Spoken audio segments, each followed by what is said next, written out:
రాముడి జన్మ కోసం దశరథుడు పుత్రకామేష్టి యాగం చేశాడు. ఆ యాగమే హనుమంతుని జన్మకు కారణమైందని మీకు తెలుసా? కొన్ని పురాణాల ప్రకారం ఒకానొక కాలంలో పుంజికస్థల అనే అందమైన అప్సరస ఉండేది. ఆమె ఒకరోజు పొరపాటున మహర్షిని అవమానించడం వల్ల ఆ ముని ఆమెను నీ అందమంతా పోయి నీవు ఒక వానర స్త్రీగా జన్మిస్తావని శాపమిస్తాడు. ఆమె తన తప్పు తెలుసుకొని దీనికి పరిహారం ఇవ్వండి స్వామి అని వేడుకోగా ఆ ముని నీవు శివాంశ సంభూతుడైన ఒక కుమారుడికి జన్మనిచ్చి శాప విమోచన పొందుతావని చెప్తాడు. ఈ శాపం ద్వారా ఆ తర్వాతి కాలంలో ఆ అప్సరసే ఋషి గౌతముడి కుమార్తె అంజనాదేవిగా జన్మిస్తుంది.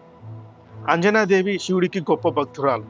ఆమె భక్తికి మెచ్చిన శివుడు నా అంశగా ఒక మహా తేజవంతుడైన బిడ్డ నీకు పుడతాడు అని చెప్పి మాయమవుతాడు. అదే సమయంలో దశరథుడు సంతానం కోసం తన 3 భార్యలతో కలిసి పుత్రకామేష్టి యాగం చేస్తుండగా ఆ యాగానికి ఫలితంగా అగ్నిదేవుడు ఒక గిన్నెలో దివ్య పాయసాన్ని తెచ్చి దశరథుడికి ఇచ్చి ఆ పాయసాన్ని తన 3 భార్యలకు సమానంగా పంచివ్వమంటాడు.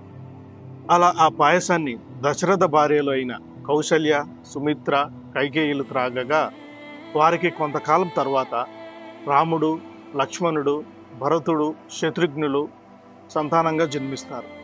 కానీ అసలైన ఆంజనేయ జన్మరహస్యం ఇక్కడే మొదలయ్యింది. అగ్నిదేవుడు దశరథుడికి ఇచ్చిన పాయసంలో కొంత భాగాన్ని ఒక గ్రద్ద తన ముక్కుతో పట్టి అంజనాదేవి శివుడి కోసం ధ్యానం చేస్తున్న ప్రదేశంలో జార విడుస్తుంది. అదే సమయంలో వాయుదేవుడు ఆ పాయసాన్ని ఖచ్చితంగా అంజనాదేవి చేతుల మీద పడేలా చేస్తాడు.